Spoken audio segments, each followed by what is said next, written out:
Hello, everyone, and welcome to the show. I'm Kamini, and I'm your host. My guest today is Dr. Andrés Domínguez Hernández.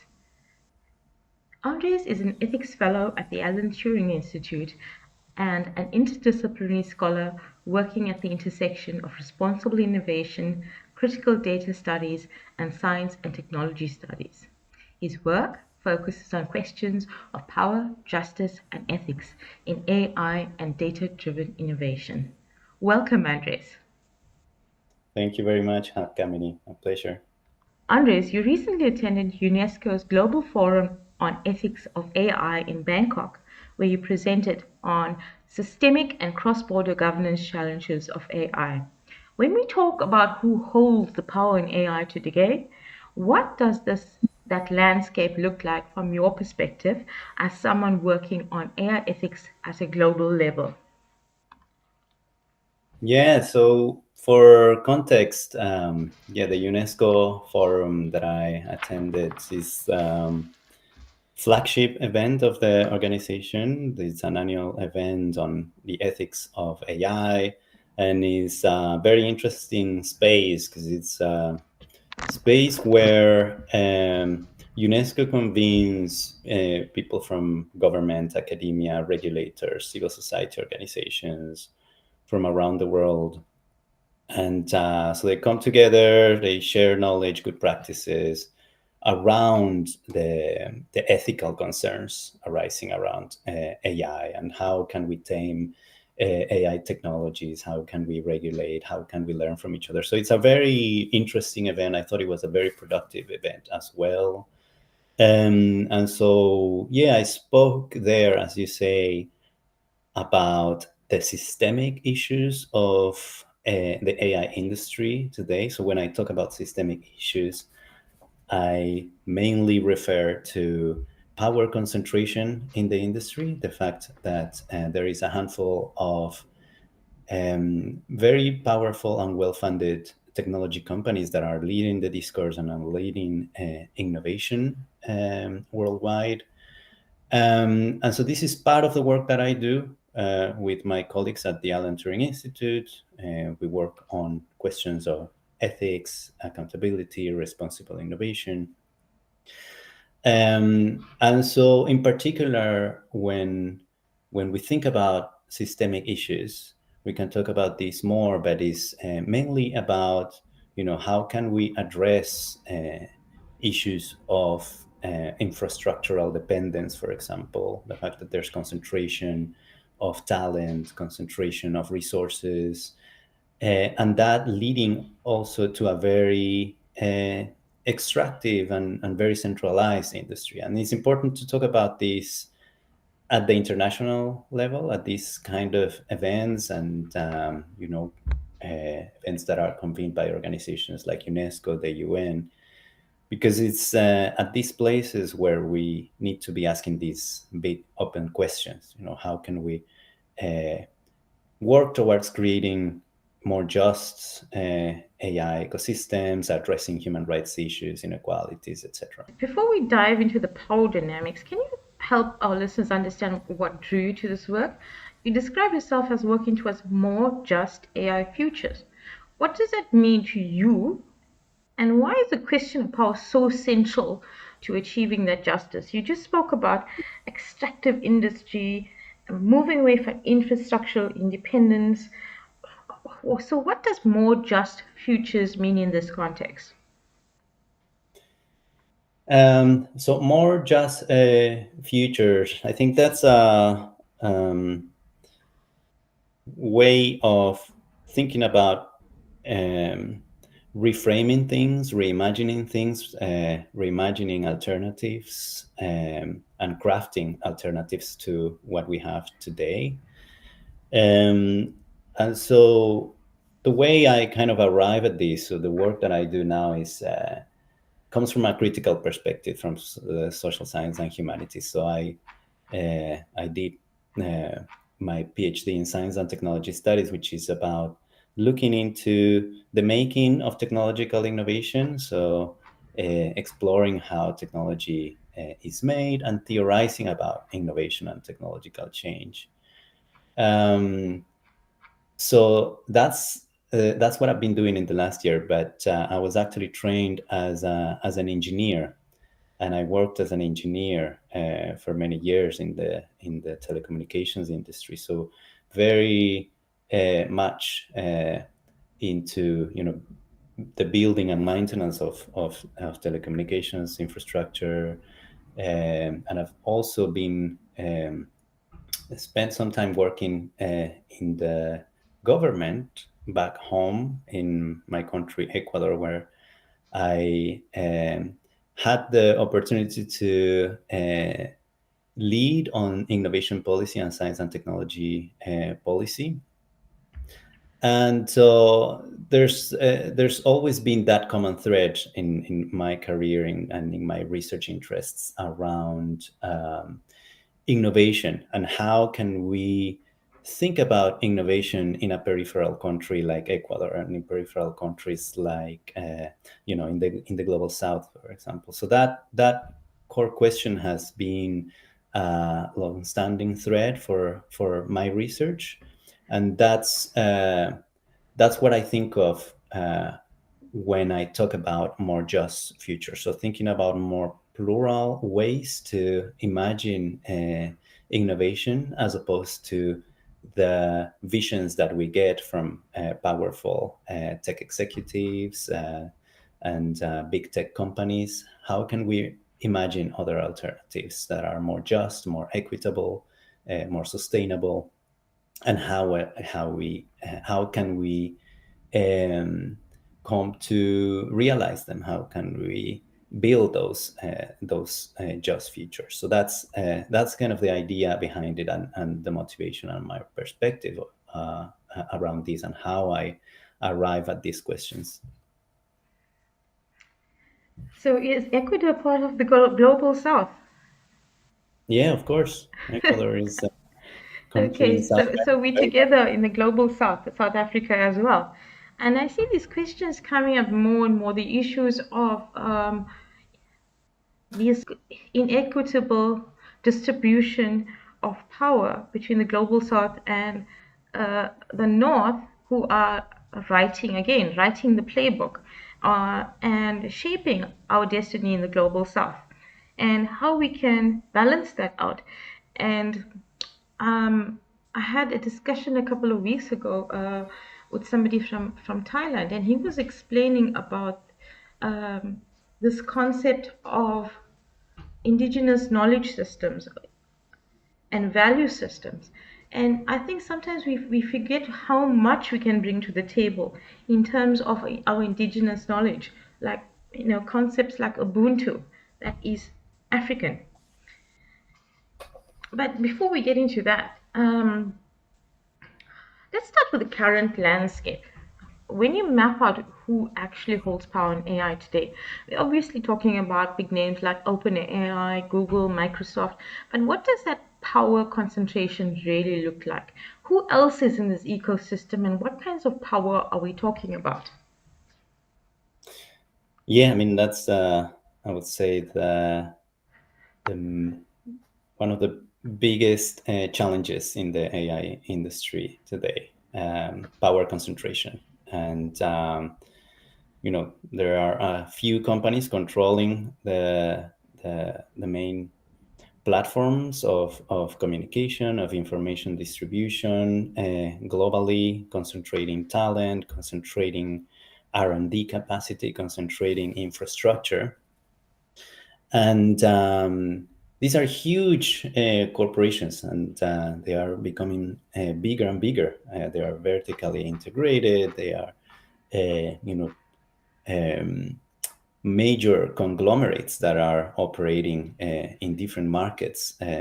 So they hold vast power globally, and they control the means of communication, as I said. And uh, in AI, in the AI industry, they do shape the narratives around AI innovation. So how we understand AI today is mainly driven by the discourse, the dominant discourse which is coming from Silicon Valley and mainly, and the main actors driving this. So big tech, the big names that we are familiar with, Apple, Meta, Amazon, Google, etc.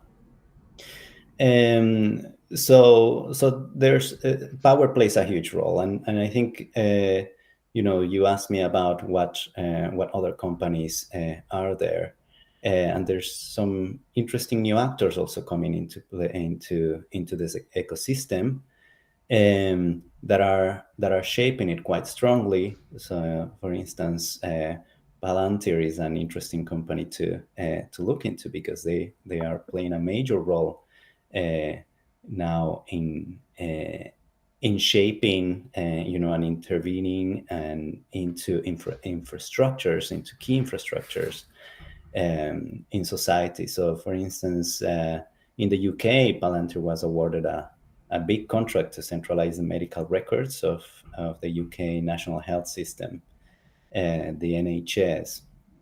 So this was a very controversial contract, particularly, given the record of Palantir.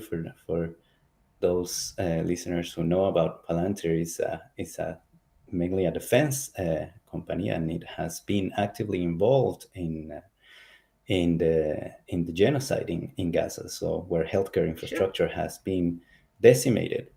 So you see these contradictions, big companies kind of exercising control on key infrastructures, and profiting from surveillance, from AI weapons, from predictive policing, etc. So there is a big role of big tech, and the de facto control of basic infrastructure and services, and there's a corporate encroachment into essential public systems, and that creates long-term dependencies, issues of lock-in that are difficult to resist, even as citizens, if we are aware of these dependencies. Lock-in means we as users and citizens are structurally tied to this system. So when Palantir takes control of infrastructural databases in healthcare, over time it becomes more and more difficult and very costly to switch and avoid this lock-in. So these are the kind of power dynamics and de facto power that corporations have in our everyday lives and in our basic infrastructures and services, which is sometimes invisible. It's difficult to see.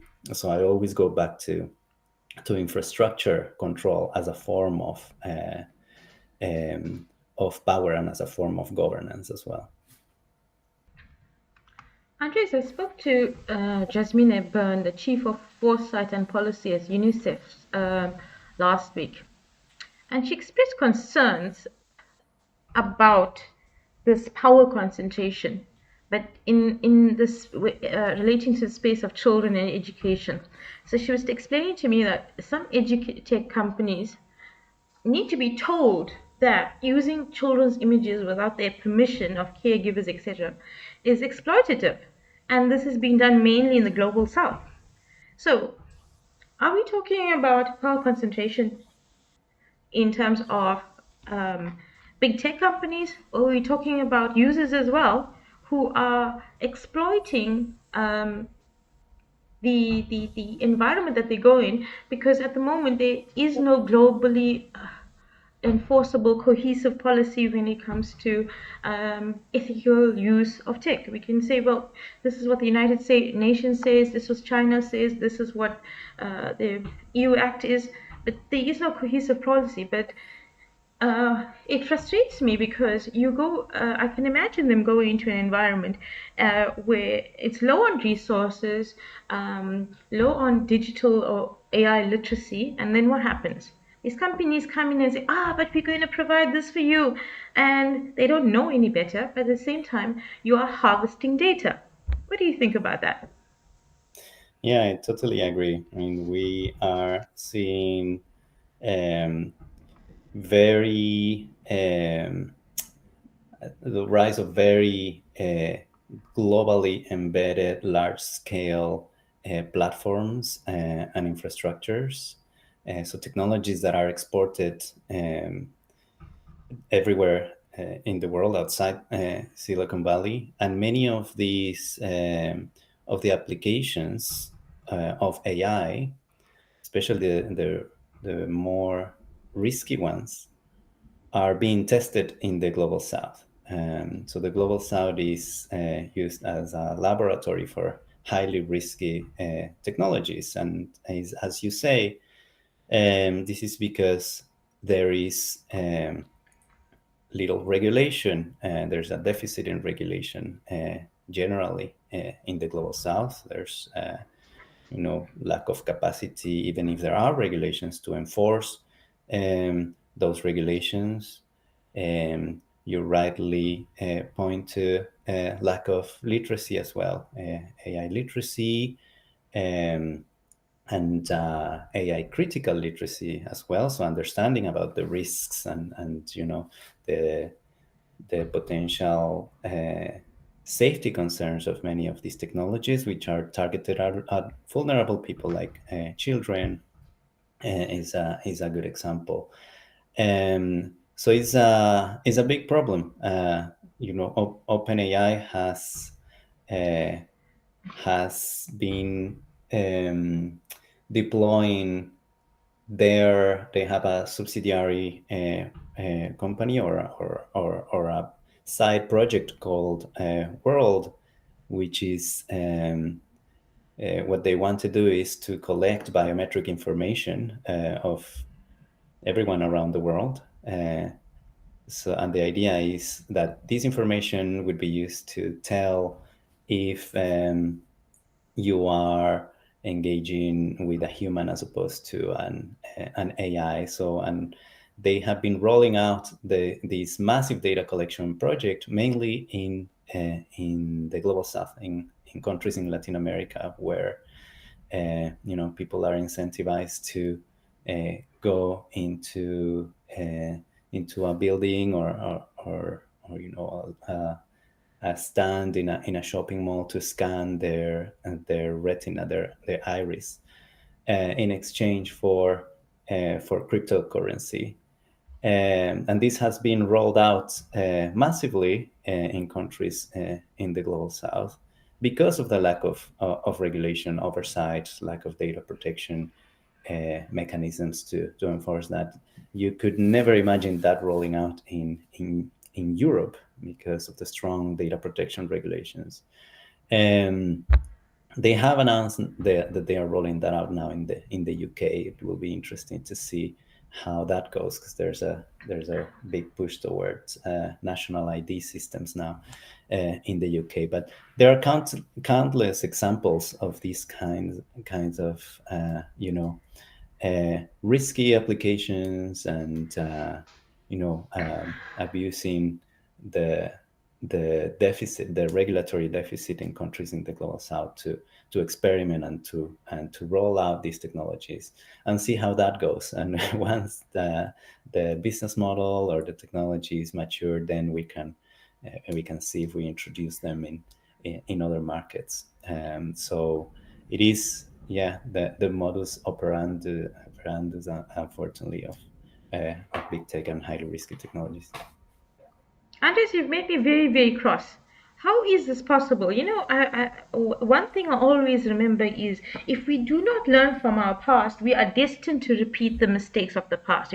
And this is a classic case of whether it comes to the pharmaceutical industry, whether it comes to the extractive industry in terms of natural resources, it's the same pattern. You go to a third world country, you go to the global south or whatever, and because you can exploit the people, there are no guardrails, and so you do. So Yeah, it really, really upsets me that this is happening.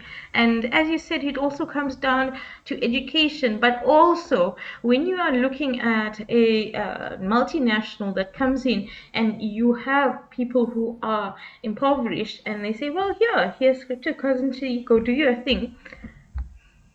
It's just so wrong.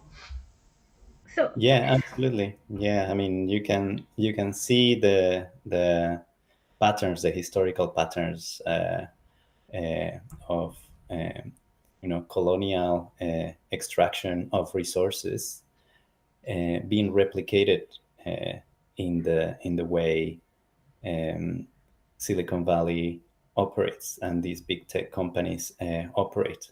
Uh, they extract resources, they extract minerals, materials for chips, and they extract labor, which is paid poverty wages in the global south, and it's critical to train these large models. And this labor is also um, made invisible, and they extract data, knowledge, and creative works from people around the world. So it's, as I said, a very extractive industry and a very centralized industry. So those to me are the biggest issues, the structural issues that we have to reckon with when we look at the AI industry. So, not so long ago, these tech companies, by and large, were having or projecting the dialogue that they did care about the ethical aspects of AI, using the AI technology ethically in terms of the environment and people and all of that.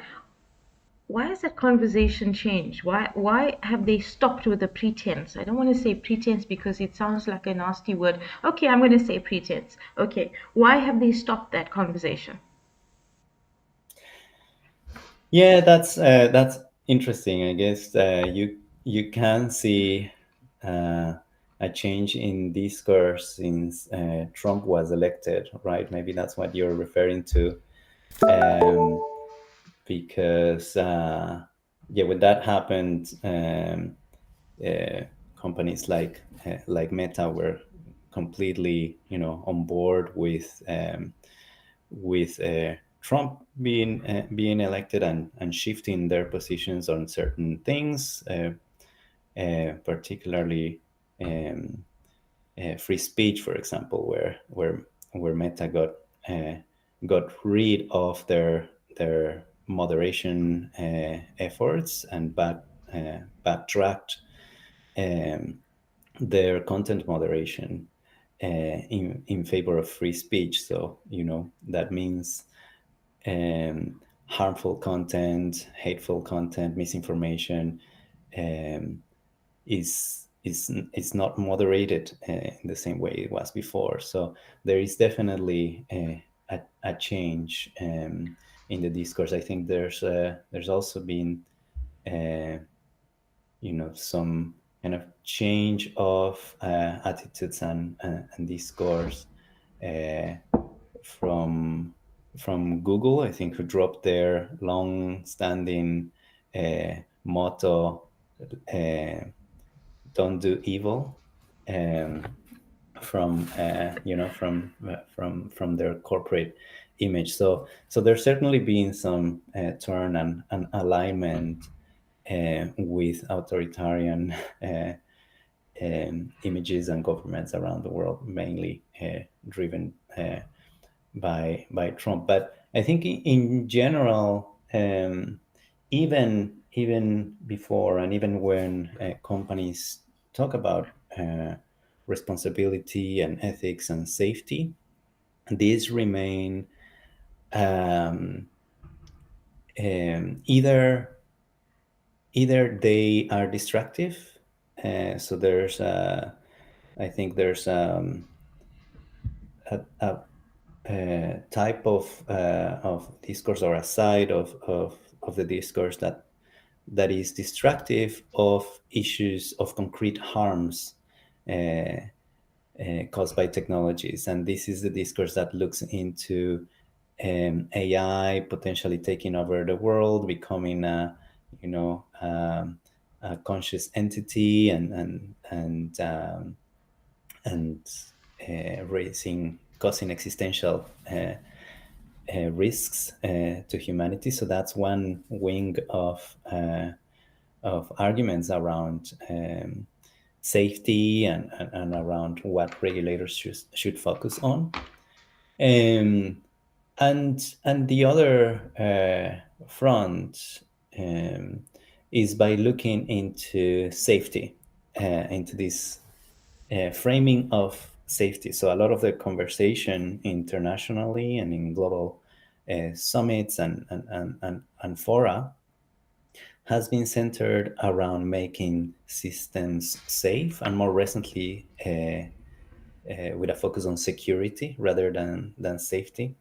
And you can see these in the proliferation of safety AI institutes and security institutes around the world, particularly in the global north, where the focus is very narrowly on addressing potential failures of these systems. And it has to do with the point of use.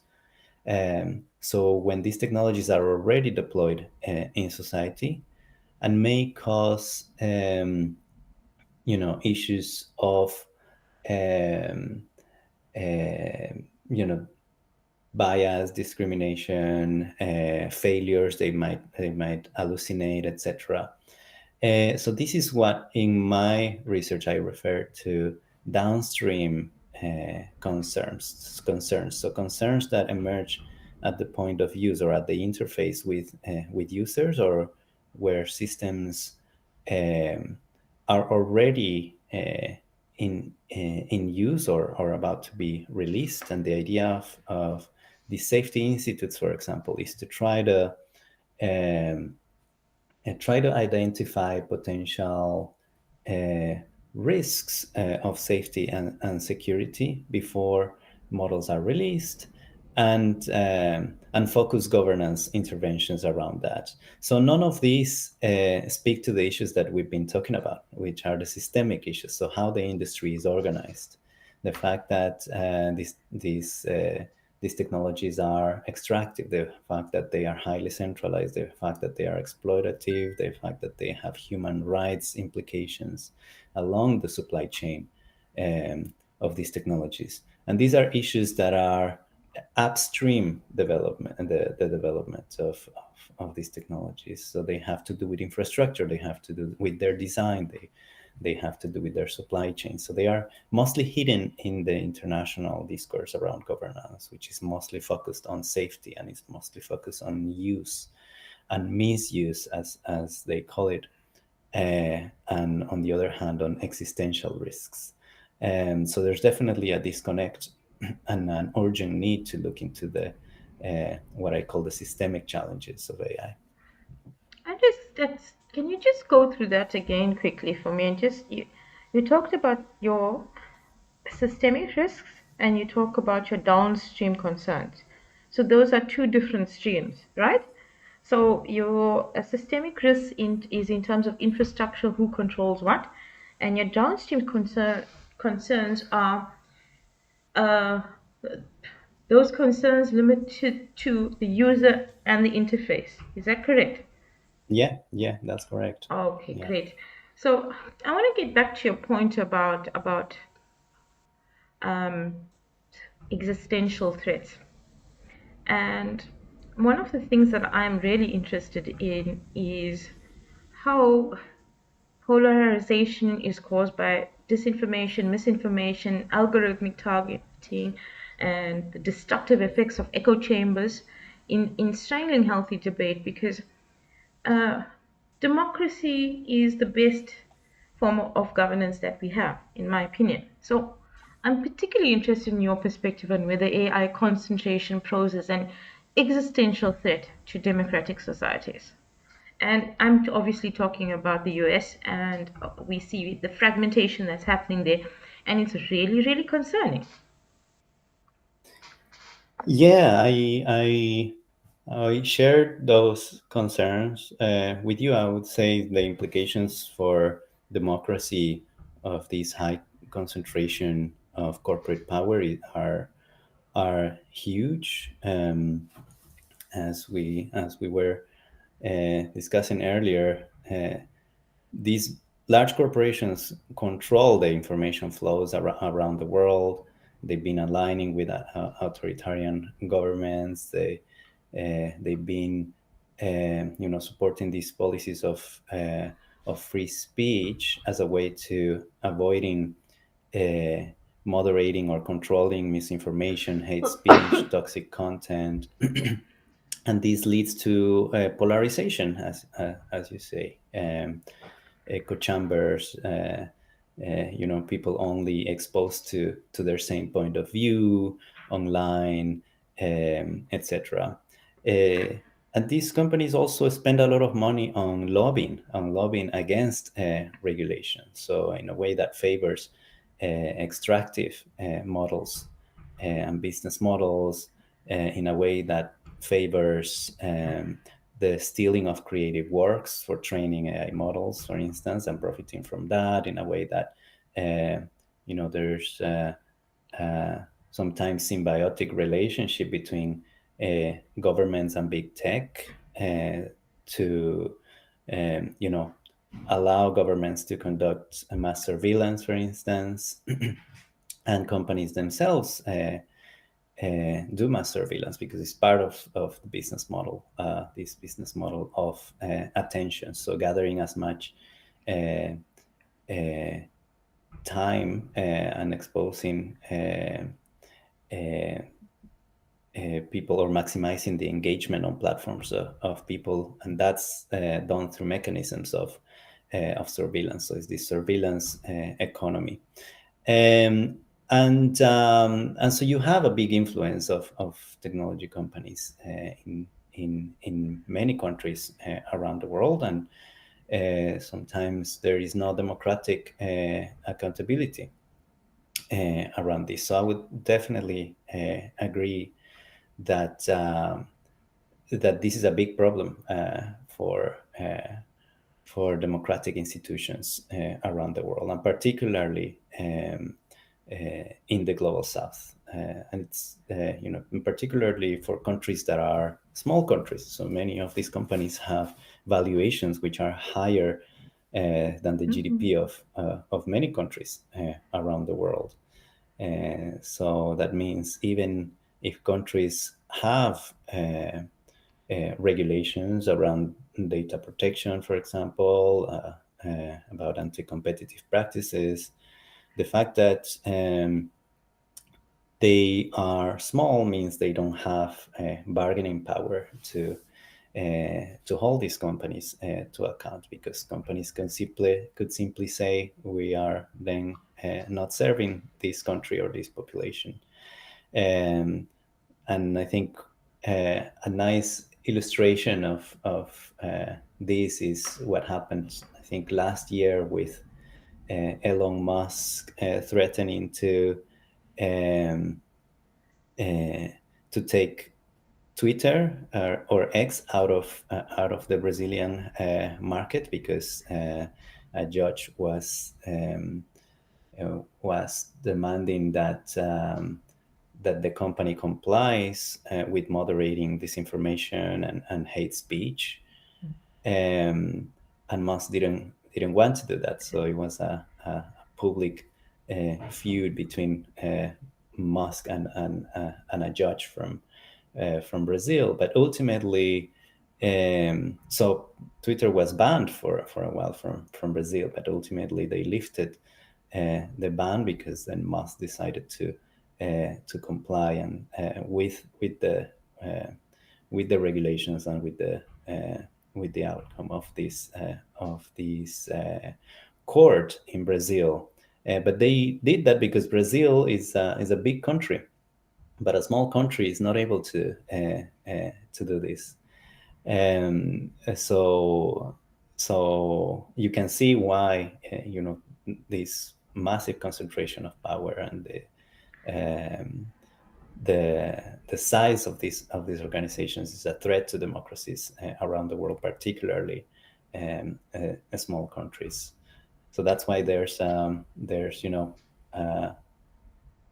interest around the world and in the global south to form groups and to form blocks and to have more bargaining power and more economic leverage to regulate and tame these companies. Should things like Twitter or Facebook or any of these platforms be considered as public domain in terms of how we regulate it? As public domain, I would say they are definitely having or providing services that are of public interest. Especially when you think about the size of the user bases of these platforms. So they have billions and billions of users on their platforms that So rely on these platforms for communication, for accessing information, and those are public goods. I think So I haven't yeah, explained properly. I think what I meant is that the way we treat public infrastructure, like for example, parks, water, electricity, that sort of thing, basically whatever citizens as a whole are viewed as public infrastructure. So, because it's public infrastructure, it's subject to a various or a type of regulatory framework, and in most circumstances, it starts off with do not harm, and it's for the citizens. Should we be looking at these platforms in the same light? Or would that, I do understand that they are uh, I'm not talking about nationalization or something like that, but should we be looking at it in terms of public domain or for the use of citizens and regulate yeah, accordingly? yeah. I think that's what I was getting at with my answer, in the sense that um, these these platforms perform or provide a public good in society, and which is accessed by a lot of people globally, and a lot of people within countries. And so the way they are brought to account by companies, by countries around the world, is by saying you have to comply with local regulations, be they data protection regulations, or if there are any regulations about content moderation, like I was saying earlier. Um, but it's difficult to do that because these are multinational companies that operate globally, and so it's very hard to get them uh, to comply, or to hold them to account, um, if they don't have subsidiaries, or they don't have legal representation in some countries, which is what happens in many instances. Um, so that is a huge challenge for regulating these companies. In the EU, for example, the EU can impose major uh, fines to these companies, because they have, uh, first of all, they have the regulatory capacity to do that, and they have the economic leverage and the political leverage to do that. But for countries in the global south, this will be very difficult to do. I hope I'm answering your question. No, you're absolutely are answering the question. But just leading on from that, I'd like to speak to you about epistemic power, what it means, why should I care, and epistemic power in relation to foundation models and concentrated impact. Yeah, that's a great question and a great topic. This is one of the things that I focus on, also relating to thinking about how can we address systemic impacts. And one of the issues that is perhaps um, more subtle and also difficult to gauge is this notion of epistemic dominance. And so, uh, going back to foundation models, so foundation models are Andres, massive. what's the meaning of epistemic dominance? So, so when I talk about epistemic dominance, what I mean is the fact that um, there is a dominant framework of knowledge and thinking and value system that is embedded into AI systems. And those AI systems are exported around the world, where those knowledge systems and those value systems and those epistemologies might be different. So when those models impose Western knowledges and Western ways of thinking and relating to the world, other non-Western, local, indigenous epistemologies and ways of being and living and understanding might be displaced. And this is what happens with foundation models. So foundation models are massive models that require vast amounts of data. They are centralized and they are shaped mainly in Silicon Valley. So they are imbued with Western epistemologies and ideas. I saw headlines the other day which says that we're running out of data. What, do you know about that? What does that mean? Sorry, can you say again? I saw a headline the other day that we are running out of data for our training models. Do you know about that? What exactly does it mean when it says we have to start generating synthetic data?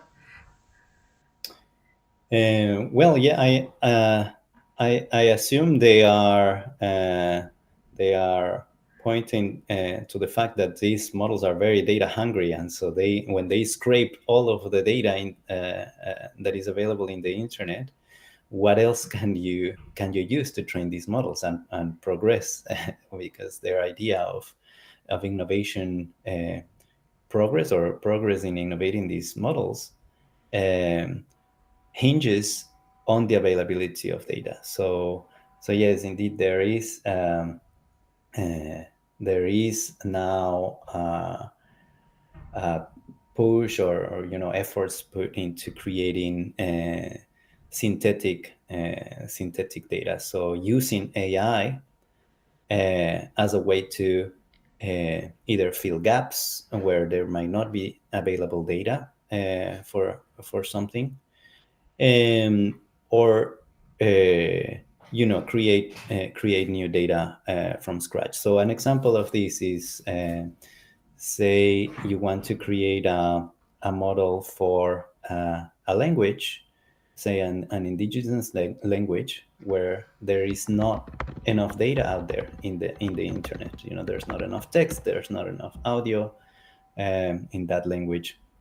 And so the idea of synthetic data is to use what is out there uh, to create a model that would allow you to do some kind of translation, say from English into that indigenous language. And so that model will allow you to create a corpus of data by doing these translations. that could be used to train a bigger model. So suddenly you will have a body of data about an indigenous language that was created from translation as opposed to from people. So that's the idea of that's an example of synthetic data. My own personal existential risk that I have identified is that of, are we in danger of getting an intellectual monoculture? In AI, we definitely have an intellectual monoculture. So we're scaling a particular stream of how to think globally, and as a result, and you mentioned that often it's the global south that's the voices are excluded. That's not the issue. The issue is that if Andres asks ChatGPT a question, he will get 1, 2, 3 responses. If Kamini asks ChatGPT, she'll get, and in all probability, we have the same answers. But um, so in terms of how we are thinking about the issue, it becomes increasingly streamlined. So to put it quite bluntly, we're going to get dumb and dumber because we are thinking the same thoughts again and again. Mhm.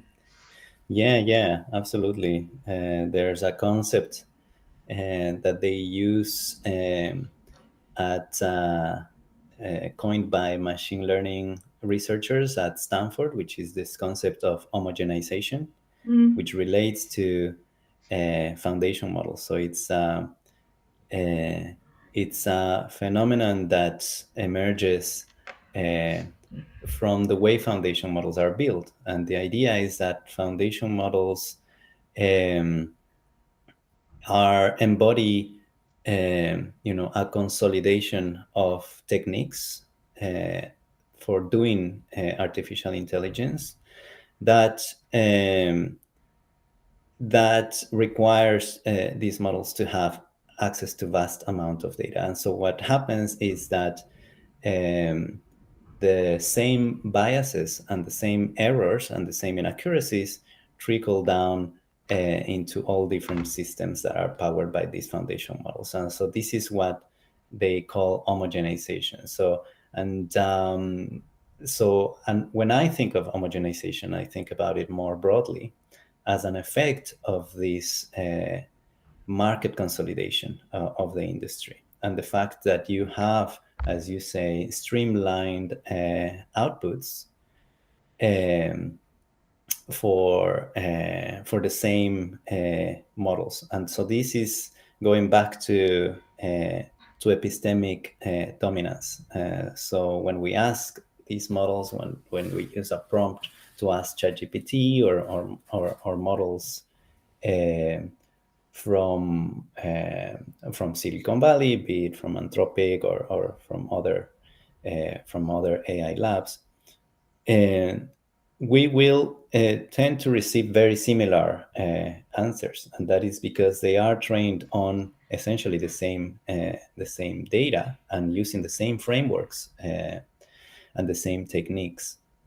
And so what happens is, there is the valuing, and there is a displacement and sometimes an erasure of other ways of knowing and thinking, of non-Western ways of thinking, because those who are shaping these models are based in the US, and they embed those epistemologies and ways of thinking that are Western, that are scientific, that are you know data driven, or these ideas of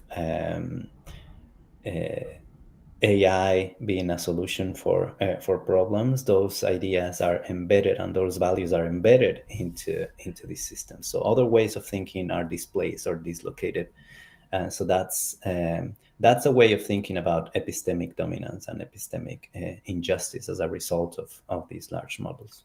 So they're actually exporting the AI McDonald's. That's a great metaphor. Yeah. Uh, so it's about uniformity, conformity. possibly mediocrity. I don't know. So, Yeah, absolutely. this issue of homogenization, it's interesting from the perspective of how this power is wielded to disempower the global south. Perhaps it's not intentional, but um, it just reminds me of a conversation I had a couple of weeks ago with Michael Buck from Thailand, an AI policy and digital rights professional who works on the themes of technology, democracy, and power dynamics. And he did a critique of Times Magazine's 100 most influential people in AI, which reveals some stark demographic patterns, mostly men, mostly white, with Asia dramatically underrepresented despite having nearly 5 billion people. So it just ties back to what you say in terms of this concentration of shapers, the tech bros from Silicon Valley, impacting on the governance frameworks being developed. Do you think that their power is being used in the right way? I don't like that question because what does it mean to say in the right way? What I'm asking you is how can we actually limit or temper the impact of the power that they have, the magnitude of power that they have? Mm. Yeah, I think you are raising an important aspect and dimension of power, which is discourse and discursive power. So, looking at who drives the discourse and who drives the narratives around AI. So, what we conceive of AI, it comes from the imaginaries of Elon Musk, Mark Zuckerberg, Sam Altman, etc. So they uh, dominate the space of imagination, what is possible to do with AI, what the future might look um, as a result of these innovations. And it's all hype, and it's very useful hype, and it's very useful and effective form of discourse, in the sense that this discourse seeks to be self-fulfilling, not in the sense that what they say and these fantasies about the AI become a reality, uh, but in the sense that their discourse actually drives investment. So it has concrete material implications in the sense that they do attract a lot of money by, saying these exaggerated claims about the AI, and that might bring something into reality. Perhaps not the promises about super intelligence or artificial general intelligence, but it drives something. So their discourse is this is what I call in one of my papers self-updating prophecies. So um, every time that a claim is made, and it fulfills its purpose of mobilizing investment, attractive investment, then the goalpost is moved towards something else. AGI, for example, a good example of this. So it's always this ever receding goal. It never arrives. It's always just around the corner, but it never Yes, arrives. but these people are shameless, absolutely shameless. And on the basis of AGI or sentient AI, they raised hundreds of billions of dollars based on, I think this thing is going to happen soon. And then next, like 2 months and month, this is what my company did. People are just throwing billions of dollars because of sentiment. What nonsense is that? Yeah, I share that sentiment with you. I mean, it's a very effective strategy, and we have to be aware of the dynamics of hype and the power of hype in actually shaping the world around us. So discourse and the way the future is portrayed, and the discursive power that these tech executives have um, is very real, and it has very real implications. So when thinking about Times Magazine, for example, that kind of shows who is driving the discourse, but at the same time, it kind of legitimates their discourse, right? Legitimates the fact that they are the shapers of our future. Um, but I was very happy to see in these years uh, um, at Times Magazine that there was some global South thinkers in there as well. So you may have seen Milagros Miseli, who is an amazing Argentinian scholar who has been working on with data workers and in the global south, making this very much hidden part of the AI in the industry more visible. And also Paola Ricarte, who is a decolonial scholar uh, uh, who has been advancing fundamental work and theoretical work, and also working with practitioners in the global south around feminist AI. Um, so that was very nice to see that there is some counter discourse and some counterbalancing of the hype around AI. But it's a very important front to look at and to fight. So the banking hype, countering these false claims, exaggerated claims, etc. Not only because they are false, but because they either direct attention or they attract funding, a lot of funding for these projects, and because they also influence governance and they also influence the governance discourse, how we go about what issues are prioritized in the when we think about governance, for instance. So this kind of hype discourse has meant that existential risks are being prioritized, that, as I said earlier, safety concerns are prioritized over others. uh, and AI taking over the world is kind of taken more seriously than it should be.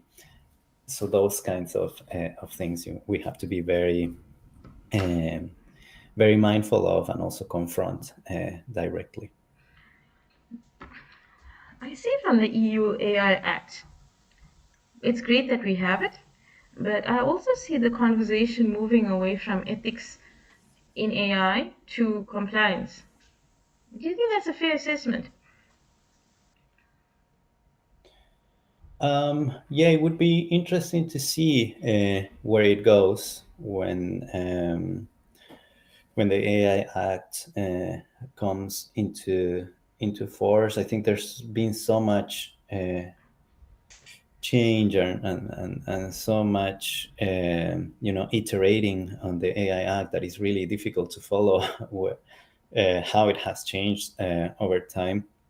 I think one big change was definitely um, the explosion of ChatGPT, which definitely influenced the AI Act, because as a result of ChatGPT, um, they incorporated a new category of AI, this what they call the general purpose AI systems, and thinking about ways to regulate the distinctive effects of these general purpose technologies. And I think something that is interesting about the AI Act is this mention of systemic risks in their risk based understanding of the regulation.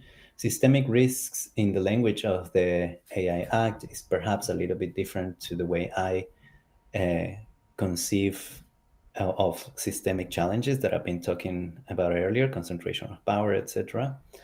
But in the EU AI Act, systemic risks refer more to the scale of risks and potential harms, in the sense that, when thinking about misinformation potentially becoming a society scale kind of risk as a result of these general purpose models. They also include fundamental rights in there as well, which is interesting. So thinking about um, harms to fundamental rights, say non-discrimination or privacy rights at a large scale, which is interesting as well. So there are some interesting developments in there, but it's definitely, as I said, um, not not necessarily oriented uh, to tackling systemic issues like power concentration or even human rights issues that may take place outside the EU, for example, what happens to workers in Africa, for instance, that may be exploited, or to the harmful supply chain of materials for AI. So those are big questions still um, to think about at an international level, and even at very influential regulatory instruments like the EU AI Act, uh, whereas that could be a way to also think about human rights violations beyond the EU and more internationally. Speak to me quickly, please, about the Turing Institute and the framework they developed for human rights. The framework they developed? Yes, so the Alan Turing Institute has been, and my group, which is the AI Ethics and Responsible Innovation team within the Institute, has been for many years working together with the Council of Europe. So the Council of Europe has a committee on artificial intelligence that has been working on developing a framework convention um, for AI, which takes a human rights approach um, to developing AI systems throughout the whole life cycle, so design, development, and deployment. And so that framework convention was adopted by the member states of the EU. And alongside that framework convention, there is a methodology for how to do impact assessments, with this framing in mind of respecting fundamental rights. And so that methodology is called HUDERIA, which stands for Human Rights, Democracy, and the Rule of Law Impact Assessment. And so that has been adopted as well. So we've been very privileged to be in that position to actually shape that methodology, which impacts millions of people around the world, because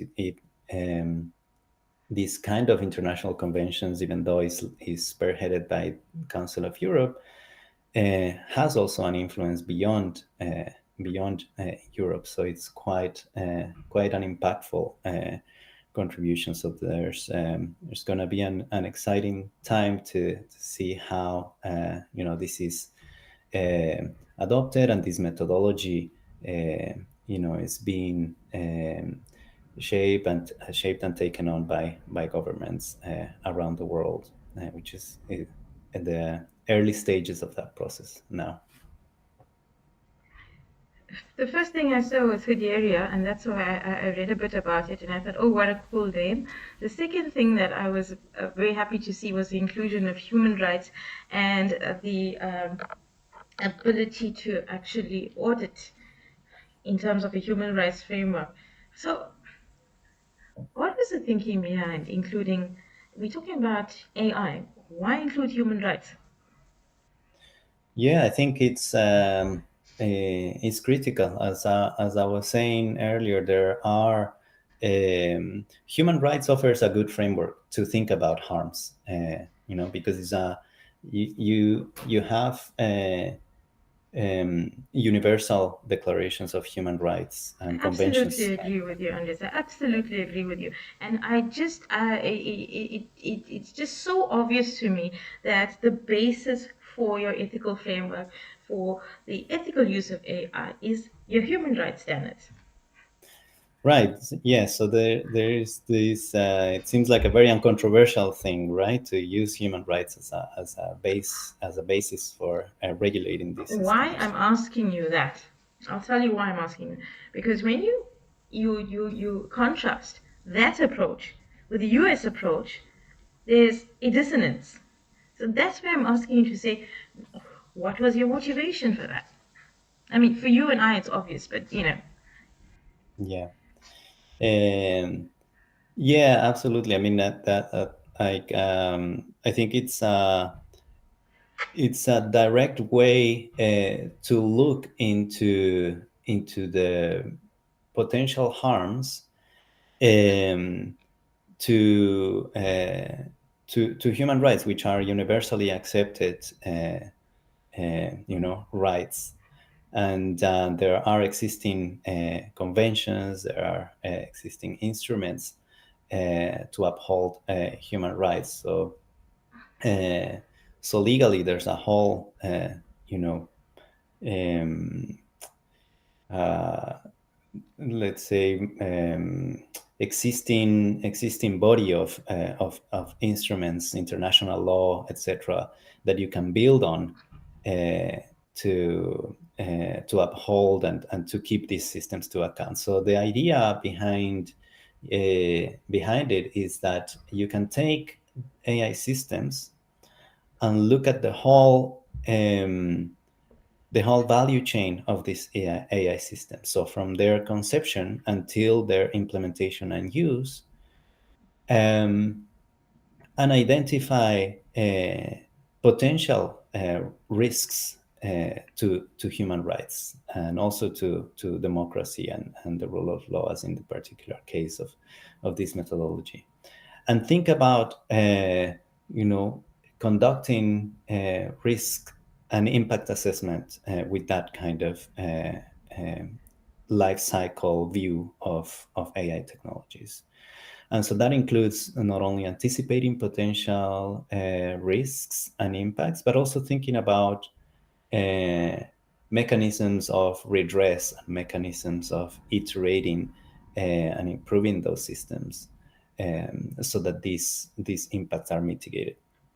So that's the whole idea and logic behind this methodology.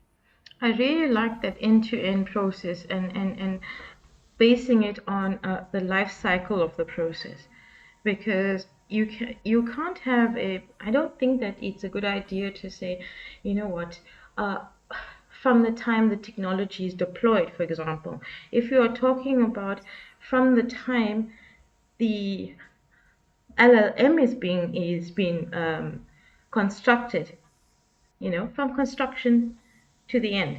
And that makes sense to me.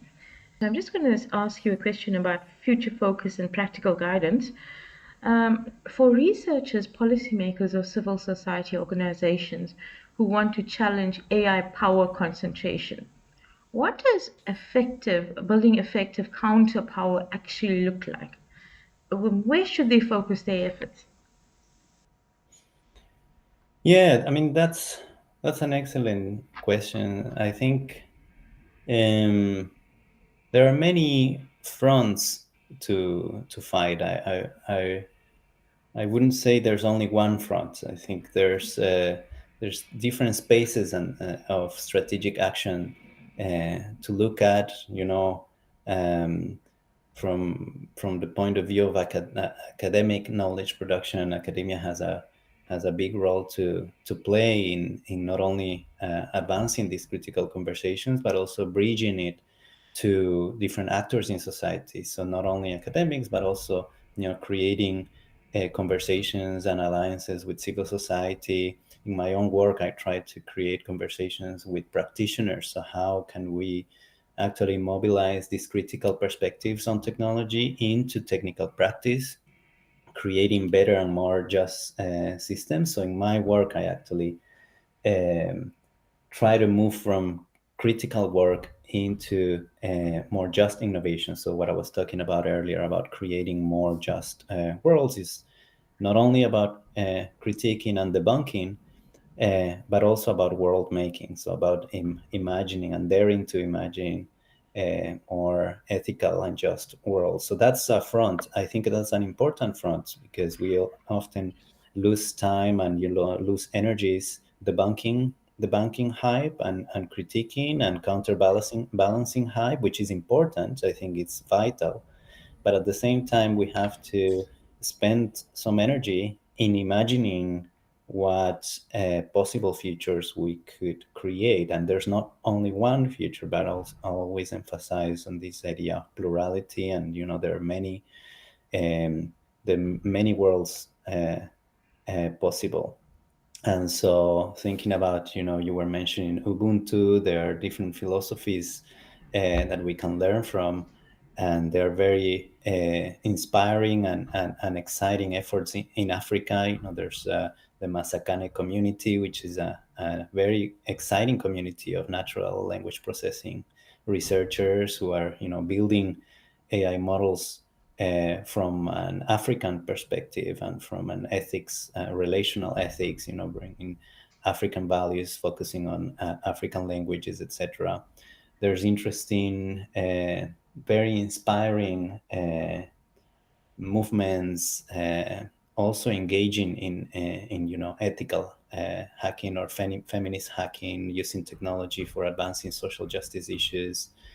In terms of resisting, there's also collectives of artists resisting the stealing of their work, and advancing this critical AI literacy. So thinking about AI in a critical way. There's this great movement or collective in Latin America called Artes Ética, which who are really great, and they are kind of defending human rights in the age of generative AI.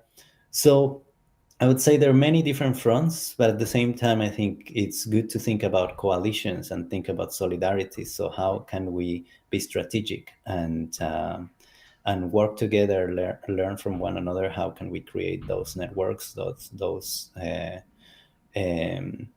amplify messages and build on the work of one another. So international solidarity, I think, is key.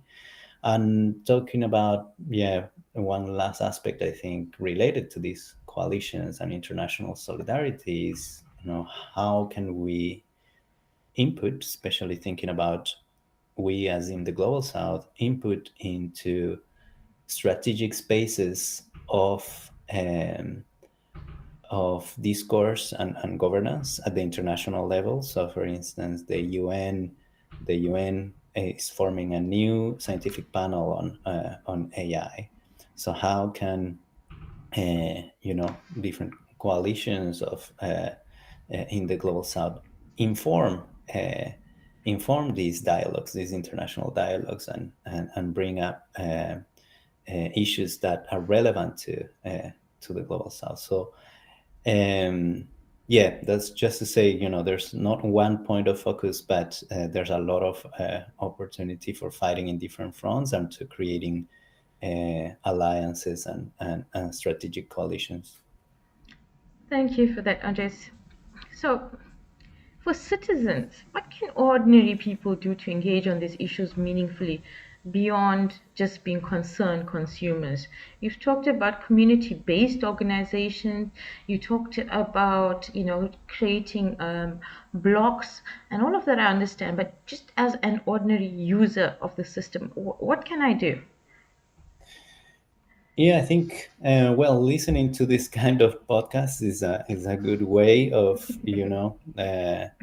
understanding and about the ethical issues, um, understanding about not only how an AI chatbot can be harmful to you personally. So if uh, thinking about, say, using AI for mental health. That may be a risky thing to do, and we should be aware of that. But at the same time, it's difficult to think beyond the interface, as I was saying. So it's hard to look at the whole AI industry and understand that harms also exist beyond just my interaction with ChatGPT. That there are harms taking place up the supply chain, to humans who are precariously employed and exploited, etc.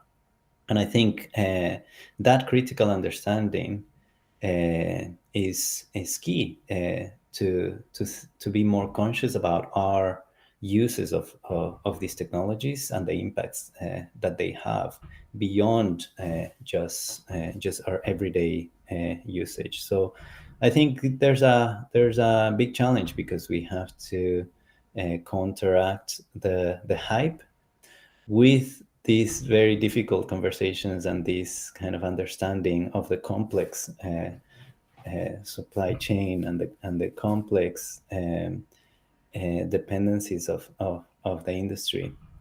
But I think we really have to, try to understand more, try to find counter arguments to the hype. There is more and more efforts to advance AI literacy and critical AI literacy as well, from organizations like UNESCO, from academics as well. There's civil society organizations also driving these regionally in local languages, so that also helps. So yeah, I would say just trying to be a critical user of these technologies, and if possible also contributing to civil society efforts that might be taking place locally or regionally. I just think that people should realize that critical thinking is going to be your superpower going forward. Yeah. And don't outsource your thinking to AI. It's so seductive because it's easy and you can compress so much work into like a couple of hours. But at the end of the day, you are outsourcing something that you're never going to get back, which is your ability to engage intellectually for extended periods of time. And that Hmm. creates a deficit. But that's another topic altogether. And I like that your reference to mental health, because um, there was this whole conversation a couple of months ago where people are, because of the socioeconomic circumstances or the cultural shifts because of COVID, people are becoming increasingly lonely and isolated, and here you have the perfect companion. Will give you advice, speak to you, be sympathetic, and that it in itself was a problem, because it's like, I go say, Claude, be absolutely brutal with my assessment, with your assessment of this thing I wrote. You have to say things like that. But the point is that it's also a reflection of us and as a society that we've reached a point where having virtual companions is preferable to actually stepping out your bedroom door or out the house and going somewhere. So what that says about us is I don't know, but we're going there. Andres, what keeps you up at night about the current trajectory of AI power concentration? Um, yeah, I mean, it's that's a difficult one, because I try, because there's so many issues. I tend to only talk about issues that uh, I wouldn't sleep at all if I was thinking all the time about this. So I try, you know, to uh, to not let this take over my sleep. But there is definitely so many human rights issues, particularly, there's a lot of conflict related to AI that we don't see. There's child labor exploitation associated with minerals in the supply chain. We've been talking about that. That's why they're called conflict minerals. These are some of the most problematic aspects of the AI industry, and that are invisible. The exploitation that happens behind.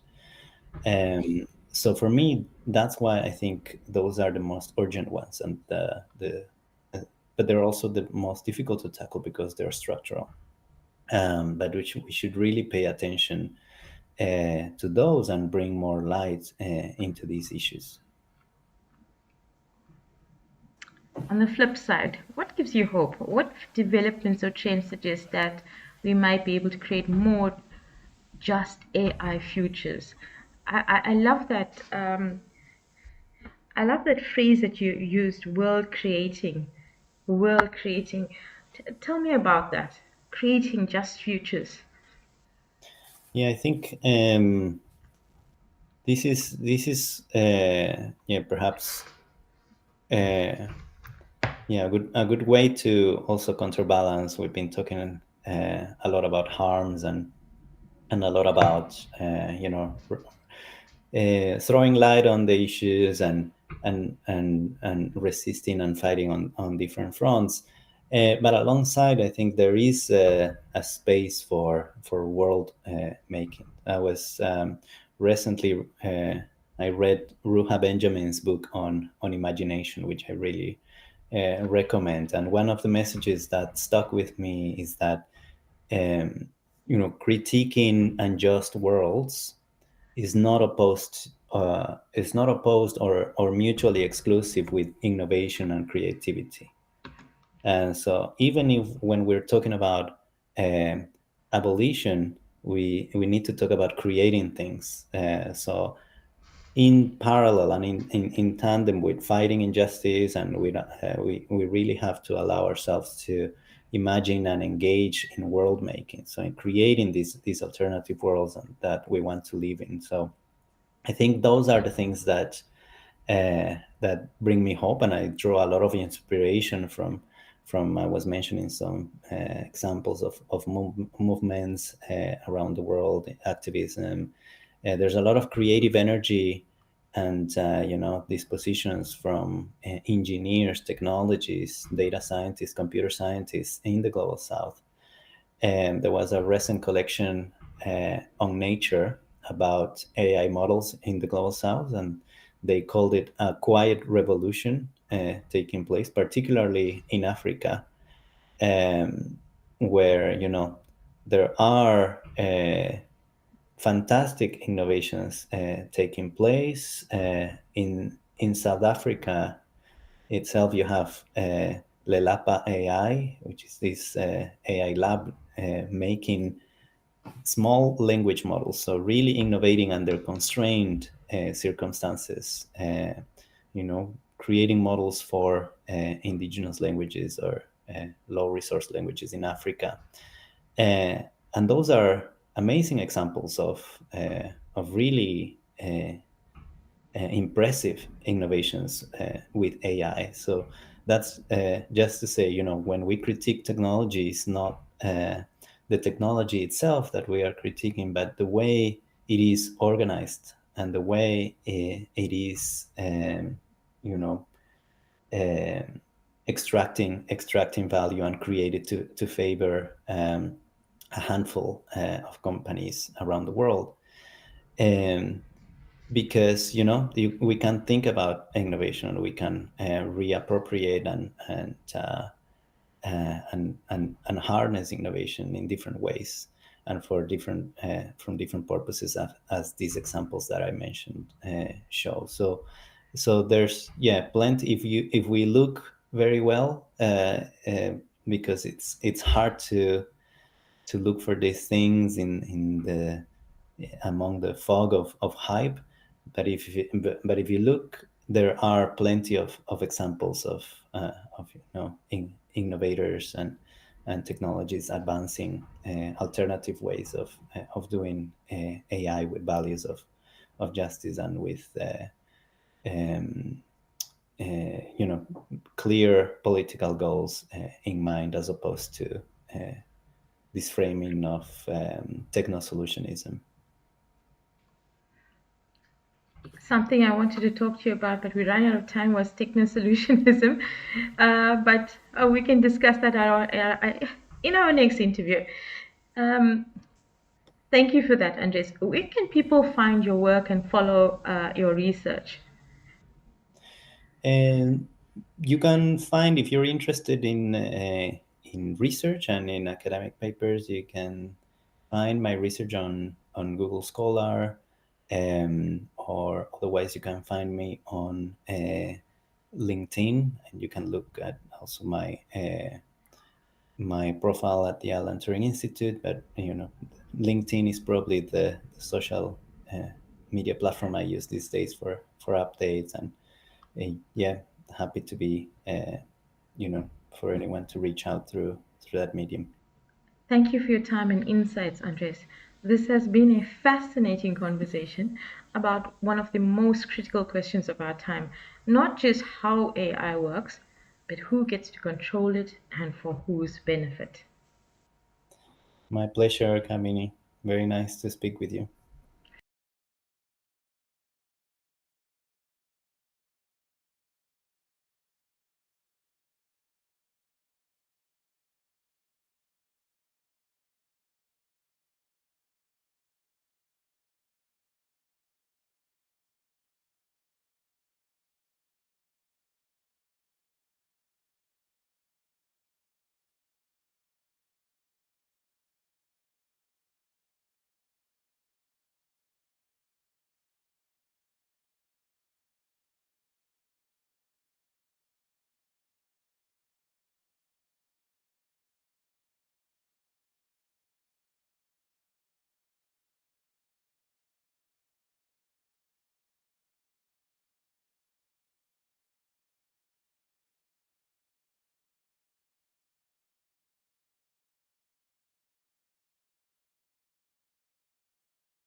My guest today is Dr. Andrés Domínguez Hernández.